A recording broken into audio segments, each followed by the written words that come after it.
Hello again everyone, and today I'm looking at one of Chinese company Yongnuo's newest lenses, the Yongnuo 50mm f1.8 S DA DSM. It's a fully electronic lens for Sony's mirrorless E-mount cameras, and it's going to cost $120 when it comes out, or around £100 here in the UK, so that's a very low price for an autofocus lens with an aperture as bright as f1.8. I'd like to thank Yongnuo for sending me a sample lens for testing, although as usual this is a totally independent review. We'll be looking at both its strengths and its weaknesses. It is for cameras with smaller APS-C sensors, so if you attach it to a full-frame Sony camera, then this will be the vignetting you'll see.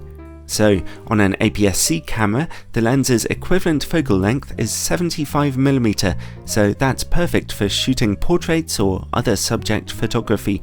And with an aperture as bright as f1.8, you can get snappy shutter speeds and nicely out of focus backgrounds in your images. Let's look at the lens's build quality. The lens feels light and plasticky, which is exactly what you'd expect at such a very low price point, but it is at least based on a metal lens mount, and it has a USB connection too for future upgrades. The lens's only control point is a manual focus ring. It turns quite lightly and loosely. It's electronically coupled with the lens's focus motor, but actually works quite responsively in use. As you change focus, the lens zooms in as you focus more closely. The lens's autofocus motor works quite quickly, but it briefly hunts before finally locking onto your target. The autofocus worked accurately on my camera, but it makes a very quiet little whirring noise, which isn't really audible unless you hold your ear to the lens.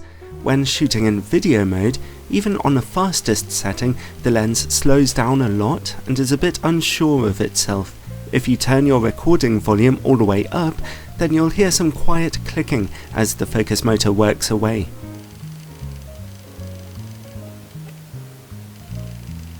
The lens's aperture is controlled through the camera, and that worked fine, and EXIF information was properly recorded to the image file. I checked for that.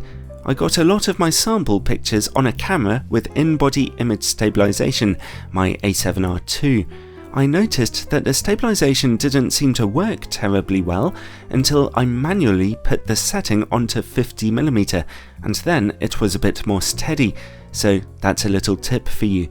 The lens did work properly with my camera's eye autofocus feature though, I'm glad to say. The lens comes with caps and a little hood, and its filter size is a small 49mm. Overall, while the lens does feel a bit low budget in your hands, its electronics work well enough and there are no serious problems with its build quality. So, let's move on and look at image quality. I'll be testing it on a Sony a5100 with its 24MP sensor, and in-camera corrections are turned on. At f1.8, we see very good sharpness and contrast in the middle of the image, but contrasting edges show quite a lot of purple fringing, as you can see here, but that really is only on strongly contrasting edges. The corner image quality is fairly soft. If you stop down to f2.8, then we see only a tiny bit more contrast in the corners of the image, but picture quality back in the middle has become spectacular. Stop down to f4 and it's even just a tiny bit better there, and now the corner image quality is sharpening up well. f5.6 and f8 see further tiny little improvements, with picture quality becoming excellent across the whole image frame. If you stop all the way down to f16 though, you'll see some softness emerging due to the physical effect of diffraction.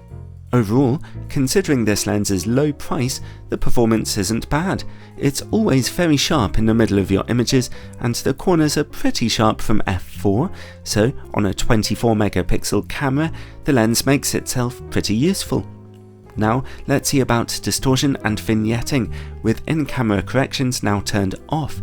The lens projects some noticeable pincushion distortion, and the corners are a little dark at f1.8. They brighten up a fair bit by the time you've stopped down to f2.8, and a little more again at f4, so just an average performance here. Next, close-up image quality. This lens can focus down to 45 centimeters, that's about average for a 50mm lens. At f1.8, close-up image quality takes a small hit, but it's still quite usable. Stop down to f2.8 and everything comes up roses though, and at f4 the close-up image quality is perfect. Now let's see how well the lens works against bright light. You will want to keep them out of your picture. They will introduce quite some glaring and rainbow patterns in your images here. This lens can get you some nicely out of focus backgrounds at f1.8, so let's see about the quality of its bokeh. I'm very pleased to say that it's pretty smooth. Your backgrounds will look nice and soft and undistracting, although occasionally you might catch a trace of green outlining around brighter points of light. And related to bokeh is longitudinal chromatic aberration. Here you can see that, at f1.8, we see quite a lot of colourful highlighting in your bokeh highlights. At f2.8 it's reduced, and at f4 virtually gone. So then, overall, the lens's optical performance is averagely good in most ways, but considering that this thing costs only $120 with an autofocus system, that makes it pretty great value for money for all you APS-C shooters out there.